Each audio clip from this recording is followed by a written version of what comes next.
Olá pessoal, bem-vindos ao canal Ale Audiobook Além das Páginas. Continuando agora com a leitura do livro Execução, a disciplina para atingir resultados, de Larry Bosti e Han Charan. Hoje vamos com o capítulo 4, Bloco de Construção 2, Criando a estrutura para a mudança cultural. Quando uma empresa não vai bem, seus líderes geralmente pensam em como mudar a cultura corporativa. Eles estão certos em reconhecer que as coisas leves, as crenças e comportamentos das pessoas, são pelo menos tão importantes quanto as coisas difíceis, como a estrutura organizacional, se não mais. Fazer mudanças na estratégia ou na estrutura por si só leva a empresa apenas até certo ponto. O hardware de um computador é inútil sem o software certo. Da mesma forma, em uma organização, o hardware, estratégia e estrutura é inerte sem o software, crenças e comportamentos. A maioria dos esforços de mudança cultural falha porque não está ligada à melhoria dos resultados do negócio. As ideias e ferramentas de mudança cultural são confusas e desconectadas das realidades estratégicas e operacionais. Para mudar a cultura de uma empresa, você precisa de um conjunto de processos, mecanismos operacionais sociais, que mudarão as crenças e o comportamento das pessoas de maneira diretamente ligada aos resultados finais. Neste capítulo, apresentamos um novo quadro, baseado na realidade para trabalhar pela mudança cultural, que cria e reforça uma disciplina de execução. Essa abordagem é prática e totalmente vinculada a resultados comerciais mensuráveis. A premissa básica é simples. A mudança cultural se torna real quando seu objetivo é a execução. Você não precisa de muita teoria complexa ou pesquisas de funcionários para usar essa estrutura. Você precisa mudar o comportamento das pessoas para que elas produzam resultados. Primeiro você diz às pessoas claramente quais resultados você está procurando. Em seguida, você discute como obter esses resultados como um elemento-chave do processo de coaching. Então, você recompensa as pessoas por produzirem os resultados. Se eles ficarem aquém, você fornece treinamento adicional, com recompensas de sorteio, dá-lhes outros empregos ou deixa-os ir. Quando você faz essas coisas, você cria uma cultura de fazer as coisas. Eu estava observando uma reunião em uma divisão recém-formada de uma empresa da Fortune 20. A divisão, com cerca de 20 mil funcionários, foi o produto de uma fusão em 2001 de duas empresas do mesmo setor. Tinha uma nova equipe de liderança e essa foi apenas sua segunda reunião. A questão central para a equipe de liderança era como criar uma nova cultura para melhorar o desempenho inaceitável. O retorno sobre o capital era inferior a 6% e o valor para o acionista estava sendo destruído. O novo CEO da divisão e a equipe de liderança sabiam que a economia de custos por meio de sinergias não seria suficiente para tornar a divisão um excelente desempenho. A prática geral em ambos os negócios fundidos era não responsabilizar as pessoas pelos compromissos que haviam assumido individualmente. Sob a rubrica do chamado trabalho em equipe, cada equipe gerencial teve um desempenho ruim. Por exemplo, cada um deles havia perdido participação de mercado e sofrido menor retorno sobre o investimento, porque seu pessoal não reduziu os custos em logística à frente dos concorrentes. Essa tarefa está realmente sob o controle da gerência, mas o líder responsável pela logística recebeu a mesma recompensa que os demais membros da equipe de gerenciamento. A equipe havia contratado uma empresa de consultoria de comportamento humano especializada em diagnósticos culturais. O consultor havia realizado uma análise cultural padrão baseada em pesquisas que faziam aos funcionários 50 ou 60 perguntas sobre os valores da divisão, integridade, honestidade e outros. Se a tomada de decisão era autocrática ou colegiada e como o poder era distribuído. Os resultados foram apresentados com estilo, mas nada na pesquisa mostrou como a divisão poderia trabalhar de forma diferente em termos de suas crenças e comportamentos para alcançar excelentes resultados de negócios. A discussão na reunião não estava indo a lugar nenhum, até que, em seu estilo de sondagem característico, a CEO da divisão assumiu e começou fazendo a pergunta certa. Se queremos mudar a cultura, qual deve ser nossa próxima pergunta? Um membro da equipe perguntou em resposta. Como a cultura deve ser mudada? Um segundo membro disse, faça melhor.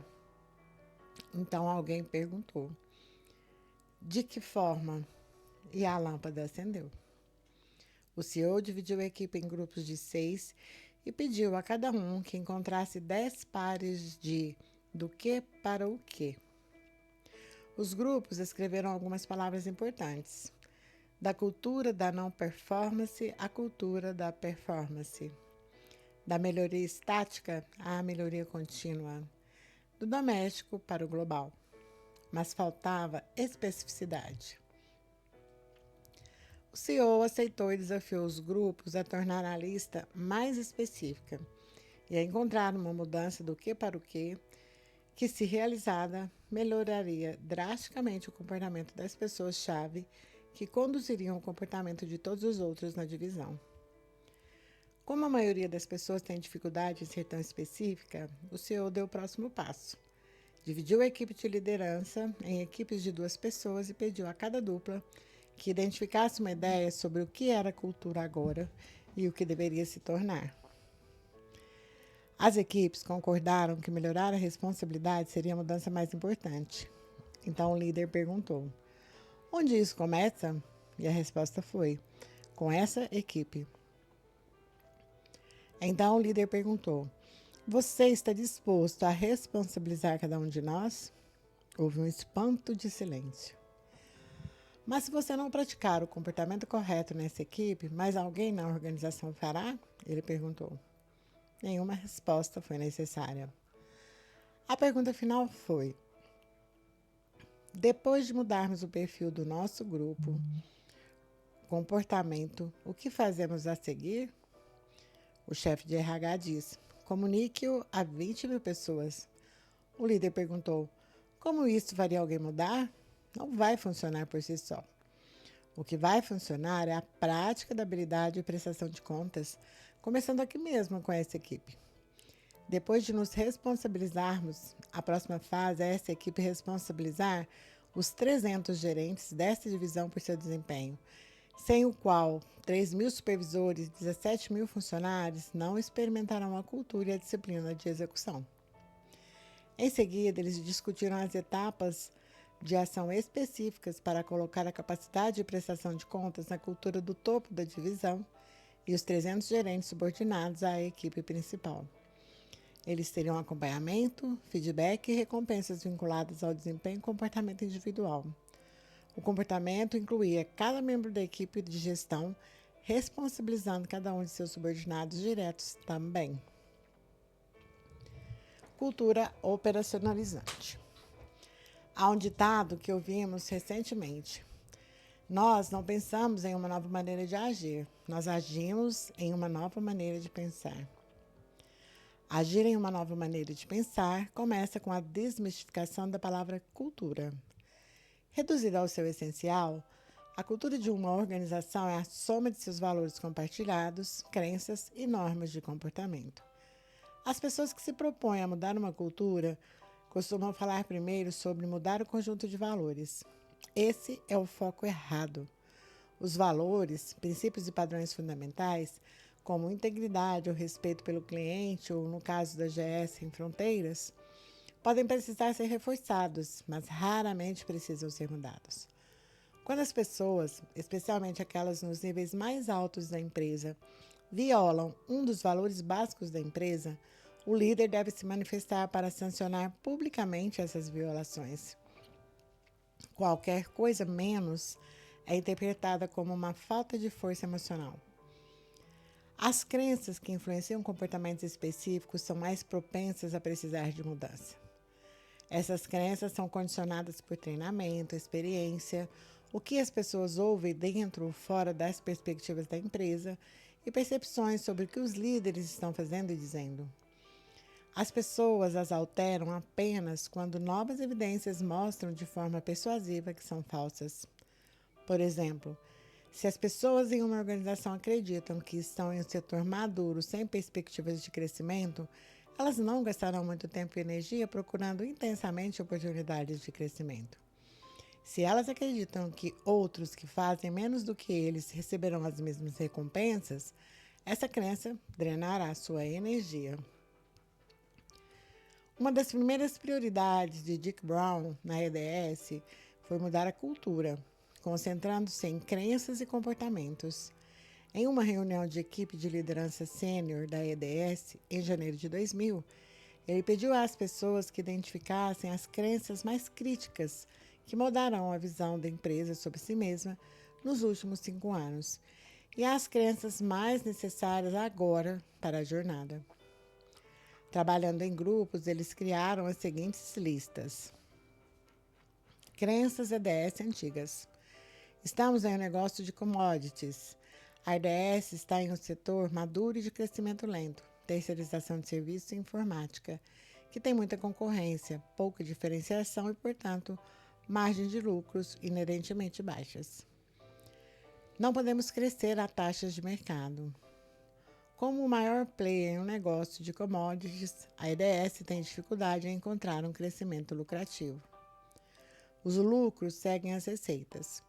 Se a EDS conseguir mais negócios, de alguma forma ganhará dinheiro com isso. Essa crença é uma fórmula para alocar recursos incorretamente. Cada líder possui todos os recursos. O controle é fundamental. Cada divisão tem total autonomia e salvaguarda em o seu território. Essa crença impossibilita a colaboração entre as unidades de negócios. Meu pai é meu concorrente. Assim como possuir os recursos, essa crença é uma grande barreira para o sucesso. O comportamento internamente competitivo é destrutivo. O concorrente está no mercado, não na próxima unidade.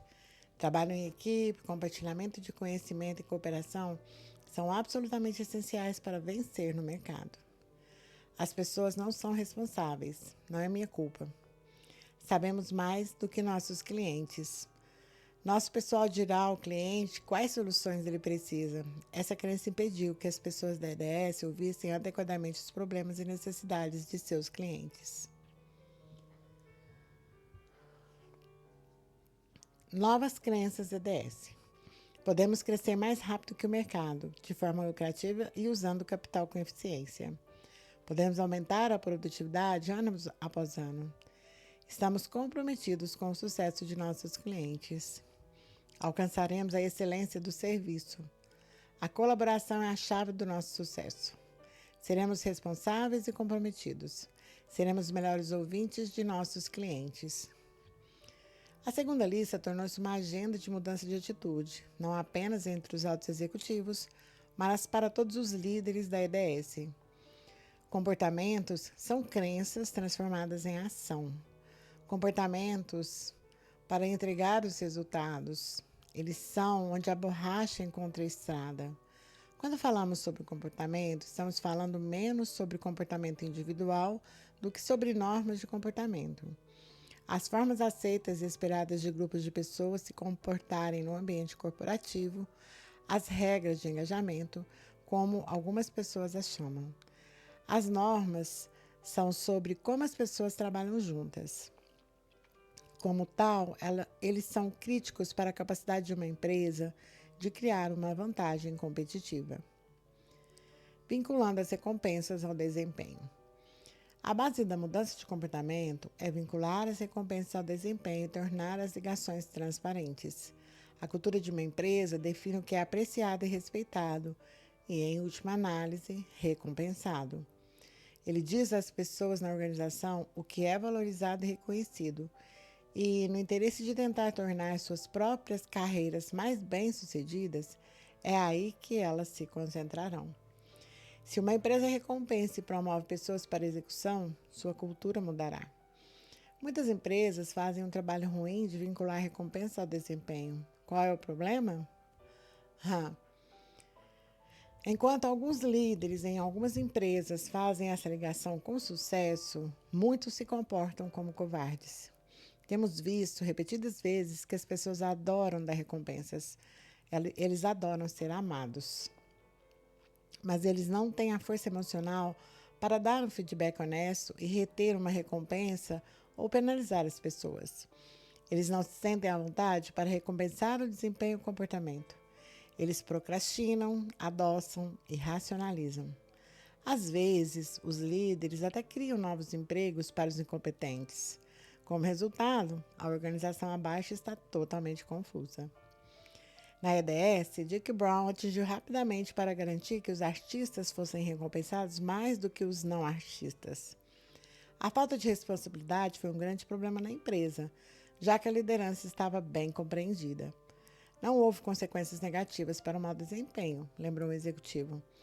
Não apenas sem consequências, mas se você fizesse parte da boa e velha rede de garotos, realmente não havia responsabilidade pelo comportamento negativo em relação ao problema de outra pessoa. Brown instituiu um sistema que classificava todos os executivos em quintis pelo desempenho em comparação com seus pares e os recompensava de acordo.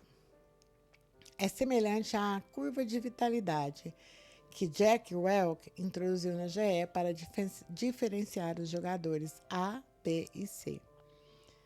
Classificar as pessoas dessa maneira gera controvérsia quando os gerentes projetam e executam o sistema desajeitadamente, usando-o, por exemplo, para forçar arbitrariamente uma certa porcentagem de pessoas a sair da organização.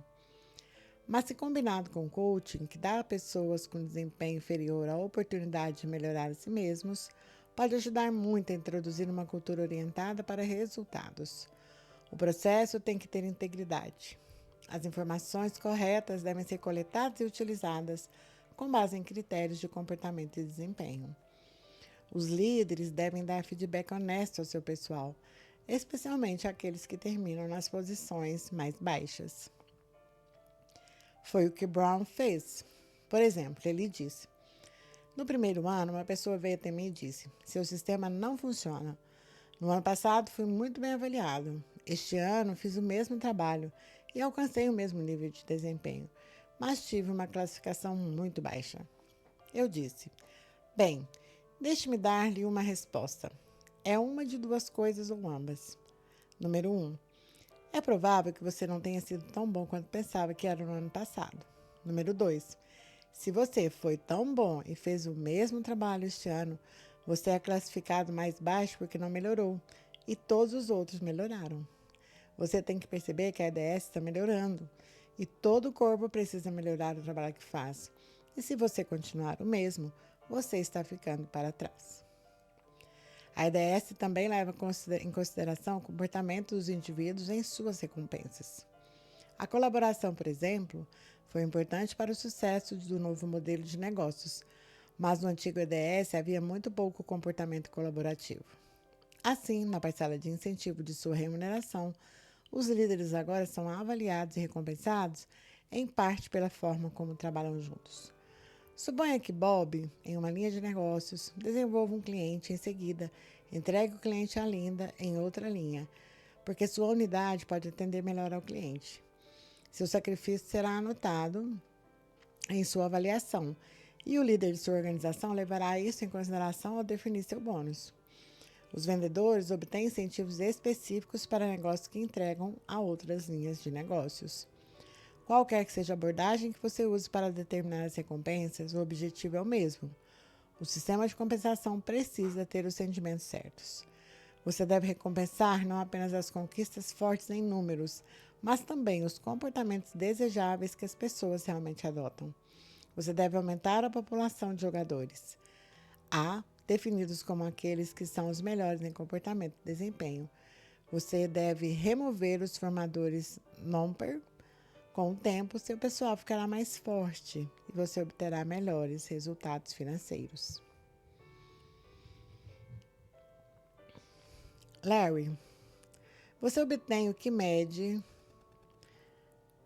para que e o que é em um processo simples.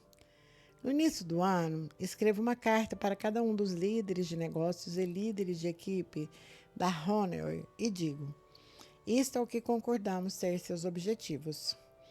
O primeiro componente são as metas financeiras, crescimento da receita, renda, fluxo de caixa, produtividade ou outras variáveis, dependendo da natureza do negócio e do que estamos tentando realizar naquele momento específico.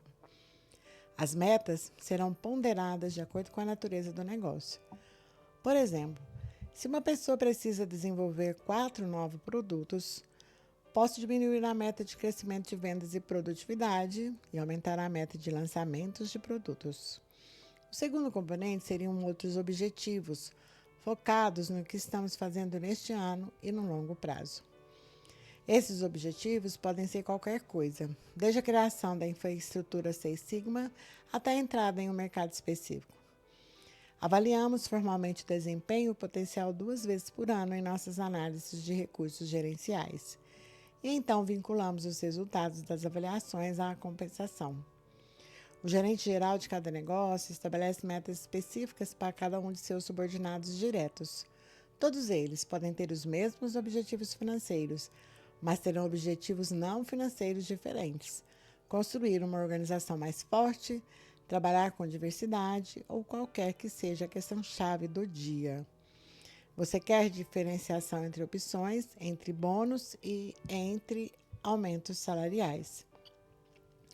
A diferenciação é o leite materno da construção de uma cultura de performance.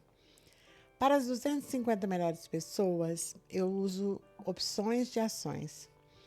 Continuamos competitivos em salário base, mas qualquer pessoa que queira ganhar muito dinheiro na Honor precisa fazê-lo com opções. Aqui, novamente, eles não são um direito. Por exemplo, tem um profissional experiente que é bom em seu trabalho, mas não apresenta mais potencial. Vou pagar a ele um bom bônus em dinheiro, mas dar a ele uma alocação menor de opções de ações e talvez nenhuma em concessões de ações. Por outro lado, outra pessoa parece ter muito potencial, mas se ela não fez um trabalho tão bom em um ano quanto eu gostaria, vou dar a ela menos dinheiro, mas vou continuar a motivá-la com opções, porque acho que ela é um trunfo para o futuro da empresa. Fazemos tudo o que podemos para recompensar as pessoas por fazerem o seu melhor. Foi assim que adquirimos uma cultura de performance. Aqui está um exemplo. Em 2002, muitas empresas estavam distribuindo pequenos bônus ou nenhum, dado o estado da economia.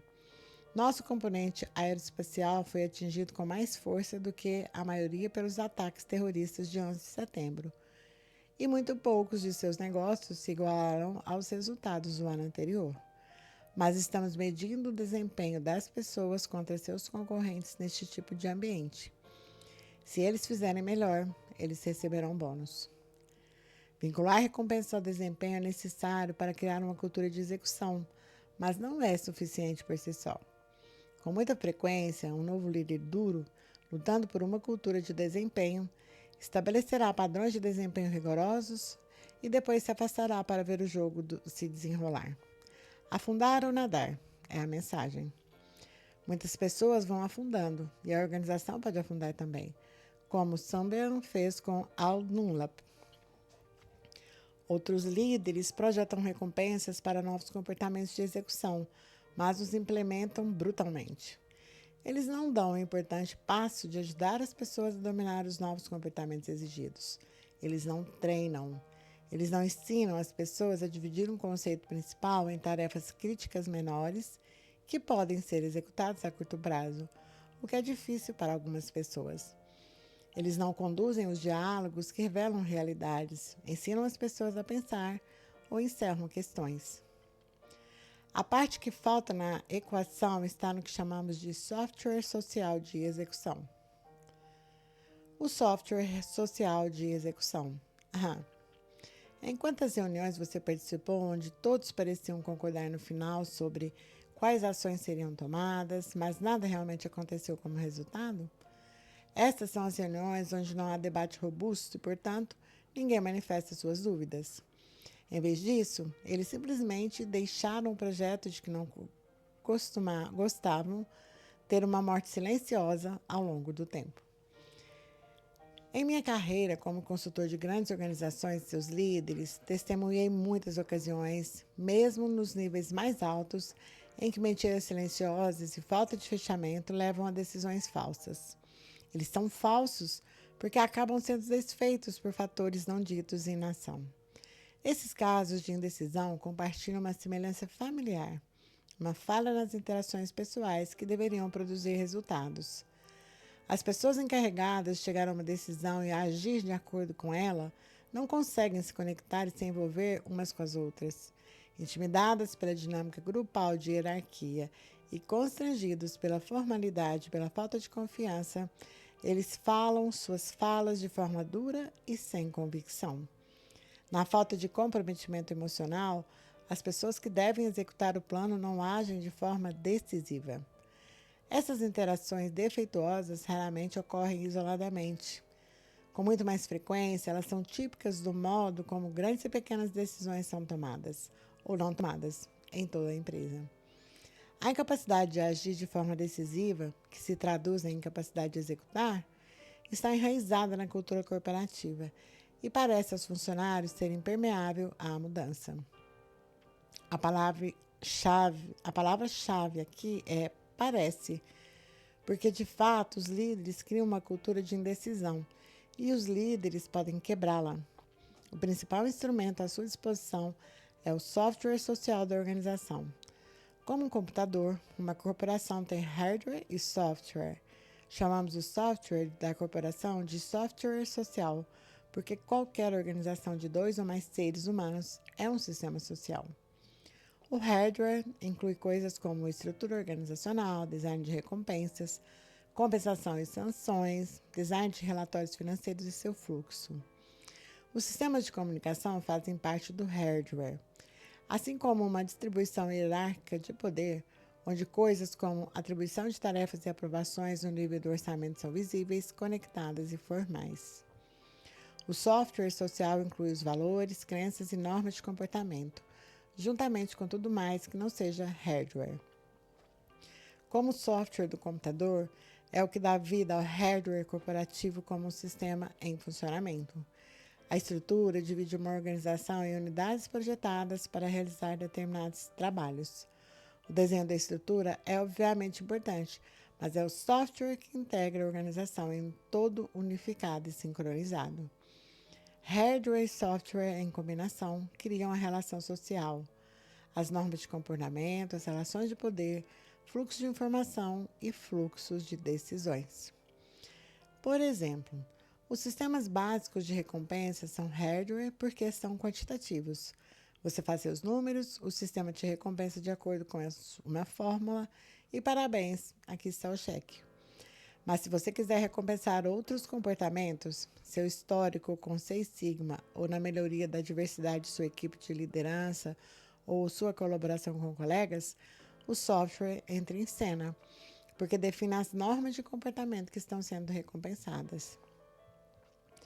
Líderes que criam prêmios desproporcionais para pessoas de alto desempenho e alto potencial estão criando software social que impulsiona comportamentos. As pessoas trabalham mais para se diferenciar. Um componente-chave do software é o que chamamos de mecanismos operacionais sociais. São formais ou informativos, reuniões, apresentações e até mesmo memorandos ou trocas de e-mail em qualquer lugar que o diálogo ocorra. 2 coisas os tornam mecanismos operacionais, não apenas reuniões. Primeiro, eles são integradores, atravessando a organização e quebrando barreiras entre unidades, funções, disciplinas, processos de trabalho e hierarquias e também entre a organização e o ambiente externo. Os mecanismos operacionais sociais criam novos fluxos de informação e novas relações de trabalho. Eles permitem que pessoas que normalmente não têm muito contato entre si troquem opiniões, compartilhem informações e ideias e aprendam a entender sua empresa como um todo. Alcançam transparência e ação simultânea. Em segundo lugar, os mecanismos operacionais sociais são onde as crenças e comportamentos do software social são praticados de forma consistente e implacável. Eles espalham as crenças, os comportamentos e o modo de diálogo dos líderes por toda a organização. Outros líderes aprendem a trazer essas crenças e comportamentos para o nível mais baixo, formal e informal, em reuniões e interações que eles conduzem, incluindo coaching e feedback. Eles se tornam seus mecanismos operacionais sociais, e assim por diante. Ligados uns aos outros e à medição de sistemas de recompensa, os mecanismos operacionais sociais tornam-se coletivamente o que chamamos de sistema operacional social da corporação. Como tal, eles impulsionam sua cultura. Nos processos de pessoas, estratégias e operações, por exemplo, as sessões de revisão que reúnem as principais lideranças da empresa são os principais mecanismos operacionais sociais. Os processos combinados formam o sistema operacional social. O sistema operacional social altamente desenvolvido da GE é central para o sucesso da empresa. Seus principais mecanismos sociais de operação incluem o Conselho Executivo Corporativo, que se reúne trimestralmente. Seção C. A liderança anual, avaliações organizacionais e de relacionamento. S1 e S2. A estratégia e revisões operacionais. E BOCA. Uma reunião anual em Boca Raton, Flórida, onde os gerentes operacionais se reúnem para planejar as iniciativas do próximo ano e relançar as atuais iniciativas. Nas reuniões do Conselho Executivo, que duram 2 dias e meio, os cerca de 35 principais líderes da GE analisam todos os aspectos de seus negócios e do ambiente externo, identificam as maiores oportunidades e problemas da empresa e compartilham as melhores práticas. O CEO também usa o fórum para observar como seus líderes pensam e como trabalham juntos e para treiná-los. Uma reunião da seção C é um encontro intenso de 8 a 10 horas, onde o CEO e o chefe de RH se reúnem com os líderes de negócios e os principais executivos de RH de cada unidade de negócios. Eles revisam o potencial pool de talentos da unidade e suas prioridades organizacionais. A GE tem pessoas certas nos cargos certos para executar suas estratégias? Quem precisa ser promovido ou recompensado? Quem precisa de ajuda no desenvolvimento? Quem não consegue lidar com o trabalho? O CEO acompanha cada sessão com uma nota manuscrita revisando a substância do diálogo e os itens de ação. Por meio desse mecanismo, selecionar e avaliar pessoas tornou-se uma competência essencial da GE. A reunião de estratégia S1 ocorre no final do segundo trimestre. Aqui, o CEO, o CFO e os membros do escritório do CEO se reúnem com cada chefe de unidade e sua equipe para discutir a estratégia para os próximos 3 anos, incluindo as iniciativas acordadas pelo Conselho Executivo e o ajuste entre estratégia e os responsáveis por executá-la. Assim como nas reuniões da seção C, o CEO segue com uma carta para cada líder descrevendo os itens de ação que eles concordaram. A reunião S2, realizada em novembro, é a reunião do plano operacional que foca mais nas estratégias e prioridades operacionais e alocação de recursos. Nesse meio tempo, outros mecanismos operacionais sociais estão em ação. Em abril, a GE fez uma pesquisa online com cerca de 11 mil funcionários para obter feedback sobre o desempenho das iniciativas em toda a organização. Em outubro, os 150 altos executivos se reúnem no Crotonville Learning Center para analisar o progresso das iniciativas, colocar em prática os planos operacionais para o próximo ano e participar de cursos de desenvolvimento de executivos. E na reunião do Conselho Executivo de dezembro, entre outras coisas, os executivos definiram a agenda da reunião de Boca de janeiro. Esse sistema de mecanismos operacionais sociais vinculados é como os líderes da GE unem uma empresa de negócios tão diversos que as pessoas às vezes a chamam de conglomerado. O Social Operating System vincula explicitamente a estratégia geral da GE ao desempenho de cada unidade incluindo seu desenvolvimento de liderança e planos operacionais. O diálogo, uma norma de comportamento criada pelo ex-CEO Jack Welch, é honesto e baseado na realidade. O feedback é sincero e o CEO está presente participando ativamente em todas as reuniões. É um sistema operacional para execução.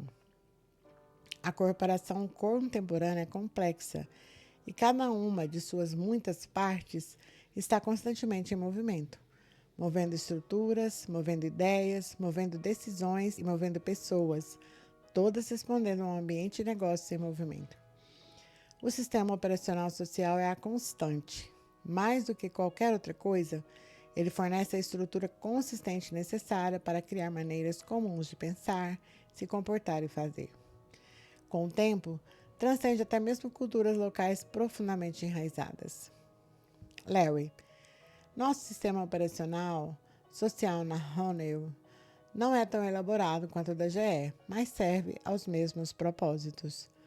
Todos os nossos comportamentos são evidentes no processo de pessoas, no processo de estratégia e o processo de operações em 2 reuniões de gestão com a presença de mais de uma centena de nossos líderes.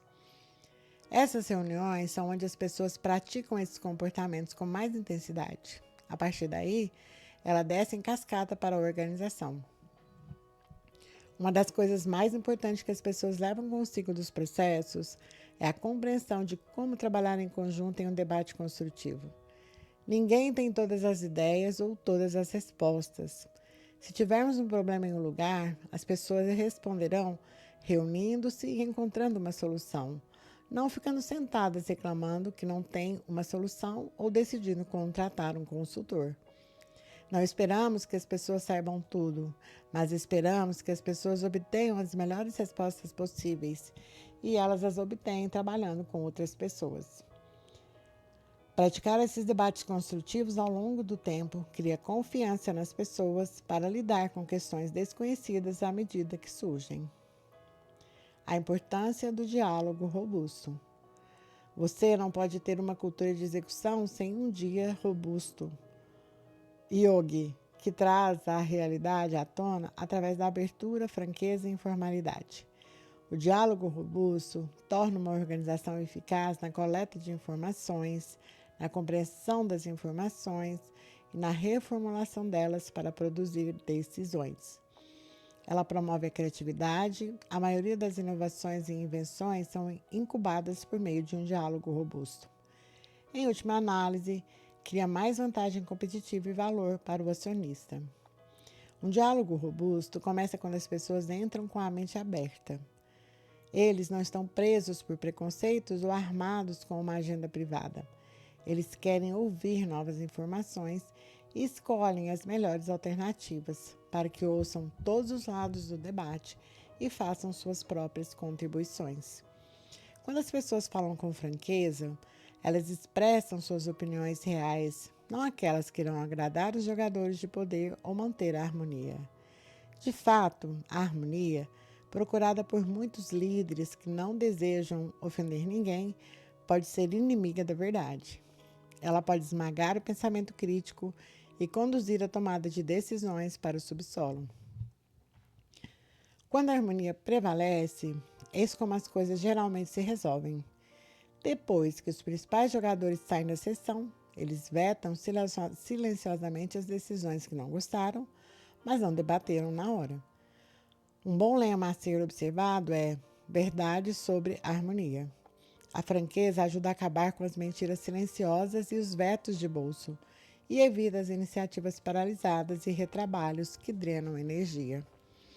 A informalidade é fundamental para a franqueza. Era de Jack as palavras de Welch.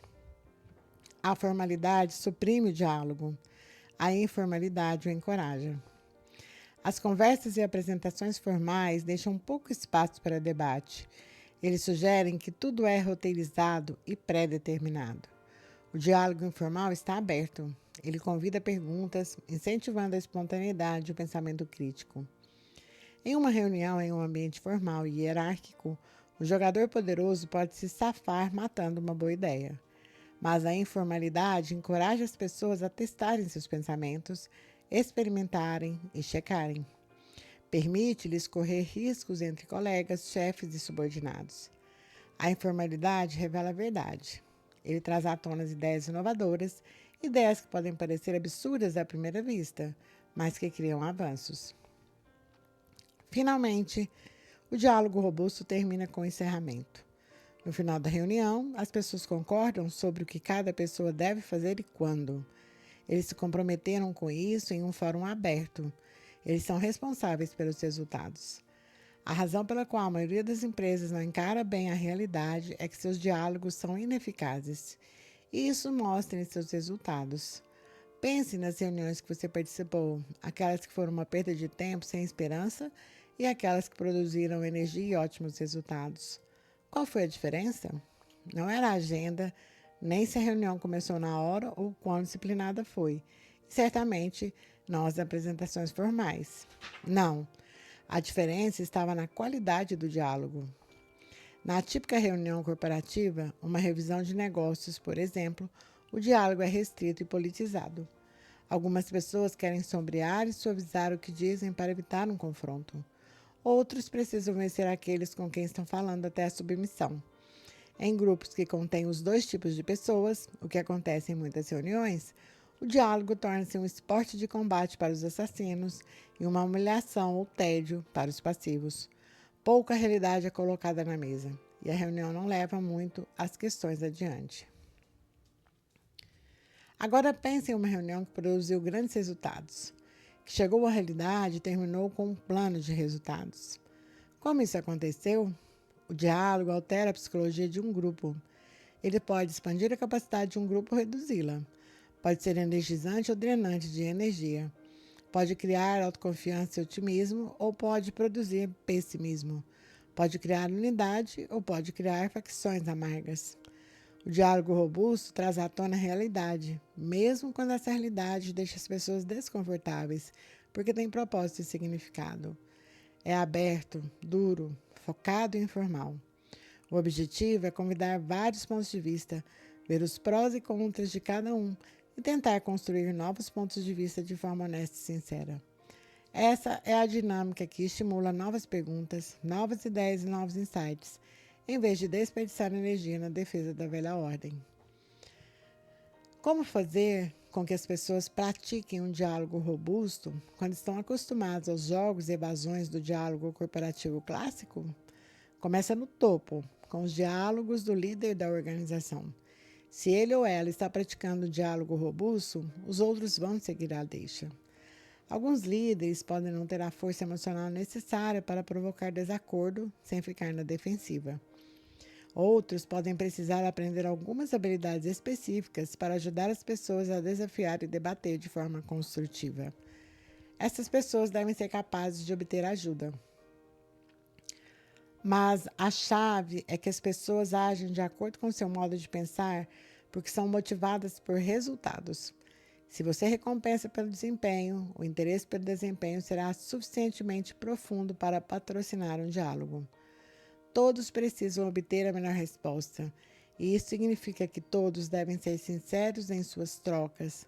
Ninguém tem todas as ideias. Se alguém disser algo com o qual você discorda e você grosseiramente lhe disser que ele está cheio de ar quente, muitas outras pessoas não vão falar da próxima vez.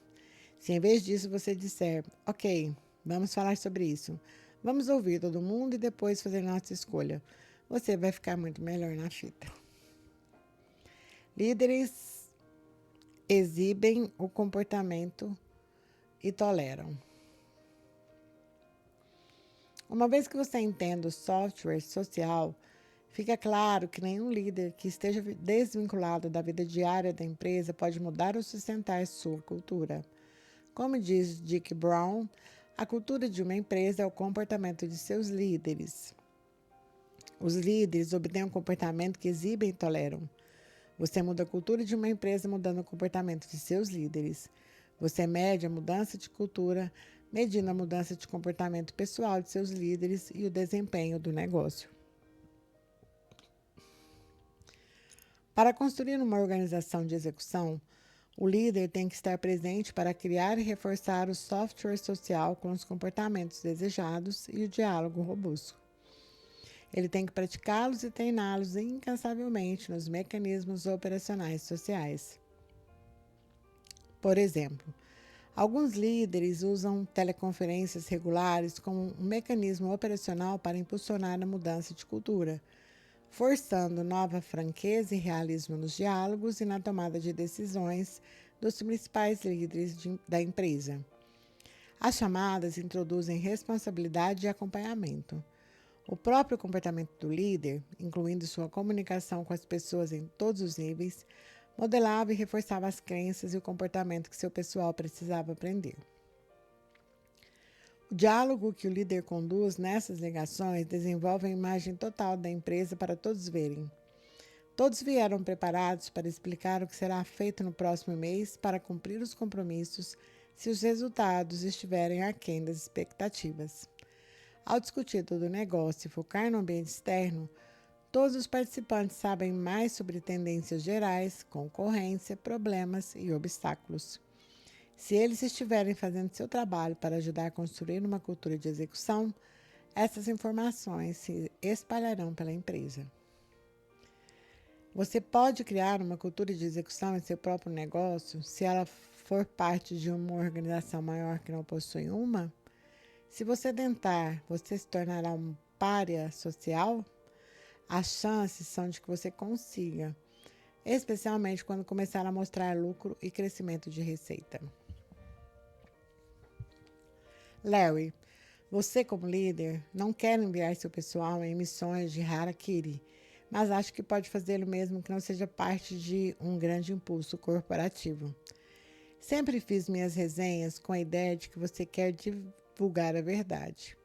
Quando me tornei auditor itinerante da GE no final da década de 60, visitei locais da GE em todo o mundo e notei muitos estilos diferentes de gerentes. Observar os bem-sucedidos e os mal-sucedidos confirmou minha sensação de que quanto mais você se envolver e quanto melhor discutir os problemas na mesa, melhores serão as decisões que você tomará em termos de sua resolução. Essas lições ficaram comigo para o resto da minha carreira. Quando me tornei gerente da unidade da GE Capital em 78, estava seguindo essas práticas. Mas naquele ano, Jack Wilk entrou como executivo do setor de consumo e intensificou esse processo dramaticamente. Foi mais penetrante, mais orientado para a ação, mais orientado para o que você vai fazer sobre isso. Ele pegou o que eu conhecia e ele avaliou em termos de intensidade. Ele deu ao processo de pessoas uma profundidade, ardor e intensidade que eu não tinha visto antes. Quanto mais experiência eu adquiri como líder, mais eu trouxe essa experiência para os processos. No processo de pessoas, por exemplo, quando comecei, meu primeiro pensamento sempre foi ver o quão boa uma pessoa era em um trabalho. Afinal, foi isso que fez o negócio funcionar. Com o passar do tempo, eu ainda falava sobre isso, mas também ficava pensando, qual é o potencial de crescimento dessa pessoa? Comecei a fazer mais perguntas e a iniciar o diálogo com potencial de longo alcance. Eu também envolvi mais pessoas na discussão, porque quando você expande o público, você sabe mais. Costumávamos ter muitas conversas individuais porque não queríamos que algo que fosse dito abertamente sobre uma pessoa saísse e fosse prejudicial. Mas encontramos uma maneira de resolver esse problema. Reconhecemos que a pessoa em discussão iria ouvir tudo que foi dito naquela sala de qualquer maneira e concordamos que seríamos sinceros, mas profissionais. As conversas ainda eram diretas, mas não eram prejudiciais. Tomamos o cuidado de não dizer nada sobre a pessoa que você não diria na cara dela.